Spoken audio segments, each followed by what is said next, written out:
I thank the honourable member. I now give the call to the honourable member for Dobell. Thank you, Mr Deputy Speaker.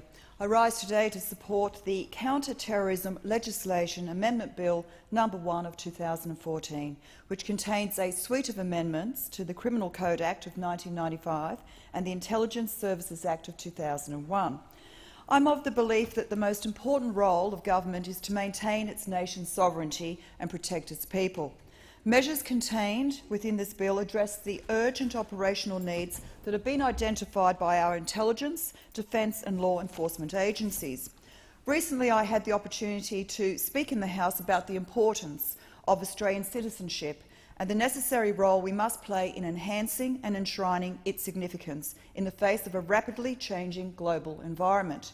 Mr Deputy Speaker, this bill forms another part of the government's comprehensive response to security threats both at home and abroad. In particular, it responds to the threat posed by Australians participating in and supporting foreign conflicts or undertaking training with extremist groups. The terrifying new reality of homegrown terrorism strikes at the heart of government's most solemn duty, and we as a parliament and as a proud nation must be prepared. During my recent contribution to the Australian Citizenship and Other Legislation Amendment Bill of 2014, I stated we are now facing challenges from those who wish to do us harm and from the terrifying concept of homegrown terror. The enemy within, who was born and raised in this great nation, who benefited from our education system, who may have been part of a local sporting team, who has now turned their back on the freedoms and privileges afforded to citizens of this great nation, is now prepared to promote extremism and bring harm to their fellow countrymen and women, probably the same men and women who they grew up with and went to school with.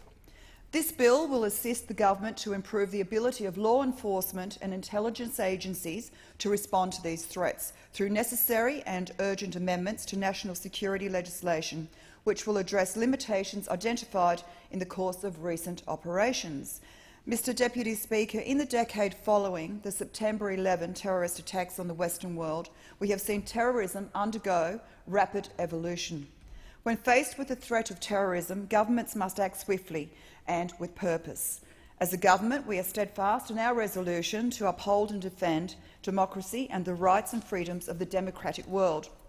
Australia faces serious and ongoing terrorist threats, as evidenced by the amount of Australians who are currently participating in foreign conflicts and undertaking training with overseas extremist groups. This is why the government is playing its role in the global fight against terrorism, including the deployment of Australian Defence Force personnel to undertake military operations against ISIS terrorist organisation in Iraq. We must remember that more than 1 million Iraqis have been driven by their homes by an extremist death cult determined to commit genocide to eradicate a particular group of people from the world. The shocking images of beheadings, including innocent Westerners, crucifixions and mass executions, will scar our memories for the remainder of time, and our thoughts are with the families of victims of these barbaric acts of atrocity. Prime Minister Tony Abbott has said this of this enemy: "I refuse to call this hideous movement an Islamic State because it is not a state, it is a death cult." In good conscience, Australia cannot leave the Iraqi people to face this horror, this pure evil alone, or ask others to do, in the name of human decency, what we won't do ourselves. Mr Deputy Speaker, for many Australians this threat may seem a world away. However, we mustn't forget recent success of Operation Appleby that prevented planned terrorist attacks in Sydney. Australia is certainly a lucky country, and our democracy wasn't born from bloodshed, civil uprising or war. To this end, the concept of people wanting to do harm to our people remains a foreign one. However, those who hate our freedoms and our way of life can't be reasoned with, and they fail to respect the defence of democracy around the world. The Bali bombings were an attack against Australians, Australia, democracy and the free world. 88 innocent Australians needlessly lost their lives in this atrocious act of terrorism. In the aftermath, the then Prime Minister, the Honourable John Howard MP, said, "What happened was barbaric, brutal mass murder without justification. It is a terrible reminder that terrorism can strike anyone, anywhere, at any time. Nobody, anywhere in the world is immune from terrorism." It is a reminder that, in this time of a borderless world with a particularly mobile young population, Australia can scarcely imagine what it can be in any way immune from such horrible attacks. 12 years on, we must never forget the face of evil and continue to sharpen and strengthen our resolve. Mr Deputy Speaker, the amendments within this bill address three key areas. They enhance the control order regime to allow the Australian Federal Police to seek control orders in relation to a broader range of individuals who present security concerns, and to streamline the application process. This bill facilitates the Australian Secret Intelligence Service supporting and cooperating with the Australian Defence Force on military operations. There is an urgent need to make amendments to the Intelligence Services Act of 2001 to ensure that intelligence agencies can undertake relevant activities in support of the Australian Defence Force's operation in Iraq against the Islamic Death Cult terrorist organisation. And this bill enhances the arrangements for the provision of emergency ministerial authorisations to intelligence agencies to undertake activities in the performance of their statutory function. Matters of national security should arise above the political divide. As such, the government has accepted in principle all of the recommendations from the Parliamentary Joint Committee on Intelligence and Security. The committee tabled in its advisory report on this bill on 20th of November 2014. Furthermore, the committee recommended that Parliament pass the bill subject to the implementation of 15 recommendations, which focus on improvements to operational and administrational safeguards to the proposed measures. This includes the independent oversight by the Inspector-General of Intelligence and Security. The measures in this bill have been proposed as a result of instances of operational requirements identified by law enforcement agencies subsequent to the introduction of previous legislation. These changes are a result of actual activities, including Operation Appleby, which successfully intercepted and prevented a planned terrorist attack in Sydney. These are necessary reforms that must be supported by this Parliament. Amendments within this bill will allow the Australian Federal Police to request and issue in court to make a control order in relation to those who enable and those who recruit. Such powers are absolutely necessary if we are to defeat homegrown terrorism. This bill will enhance the control order regime provisions under the Criminal Code Act of 1995 to allow the Australian Federal Police to seek control orders in relation to a broader range of individuals of security concern. Not all sympathisers of the ISIL death cult will leave our shores to physically lift a gun and fire a bullet. Some have a terrifying role to conduct from the comfort of the Australian suburbs. This includes supporting and facilitating terrorism through the provision of funds and equipment, or by recruiting vulnerable young people to champion their cause and even to die for it, and more alarmingly, conduct acts of barbaric terrorism here on Australian shores. This bill provides our law enforcement agencies the appropriate powers to identify and prevent such threats. The extension of the control order regime to cover individuals supporting terrorist activities will disrupt terrorism at an early stage and help to keep Australia safe. The role of the Australian Secret Intelligence Service is to provide intelligence support to the Australian Defence Force. And currently, we have members of the Australian Defence Force deployed overseas in Iraq fighting against a ruthless, destructive and inhumane terrorist organisation.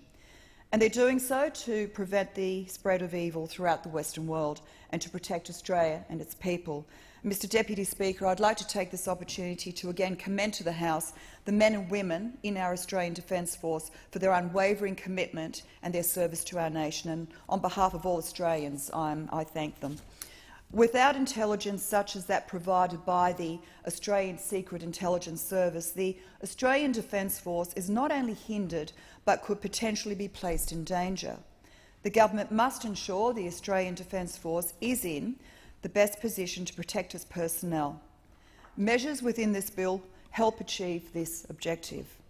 Now, I open my contribution to this debate by stating the most important role of government is to maintain its nation's sovereignty and protect its people. In doing so, we must ensure that we operate within an adequate framework which enforces relevant safeguards and oversights. The existing control order regime is already subject to significant safeguards and oversight mechanisms, including the need to obtain both the Attorney-General's consent and a court order, and this will continue to apply. This bill, including implementation of recommendations of the Parliamentary Joint Committee on Intelligence and Security, will improve operation and administrative safeguards and require the independent National Security Legislation Monitor to review the control order regime with specific references to safeguards.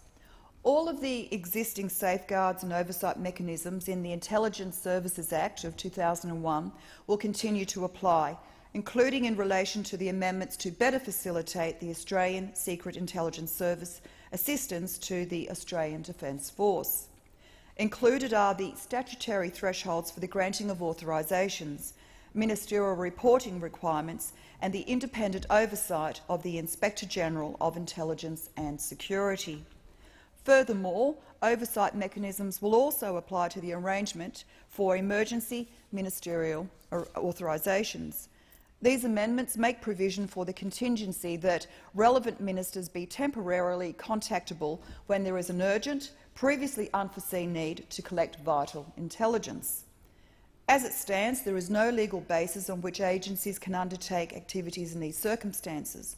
As a result, critical intelligence collection opportunities may be missed.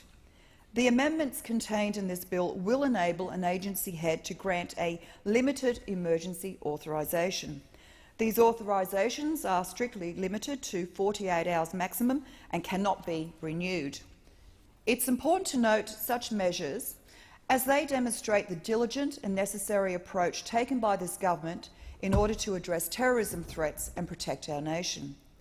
In his second reading speech, Senator the Honourable George Brandis summarised by saying, "This bill will be of particular utility in circumstances of urgency presented by the activities of Australians who participate in foreign conflicts, including with or otherwise supporting the violent activities of terrorist organisations."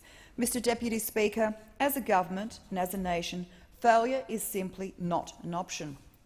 We must continue to demonstrate our resolve and defend our freedom. This legislation continues this government's determination to defeat the evils that wish to do us harm, and we owe it to our Defence Force personnel who are currently abroad, resolutely carrying out their duties to keep us safe. We owe it to the Australians who have lost their lives as a result of the senseless and barbaric acts of terrorist organisations. And we owe it to current and future Australians who deserve to enjoy a safe and prosperous Australia, free from the threat and danger of ideological extremists. Simply put, this is the greatest challenge a government can face. History will remember how we rose to the challenge.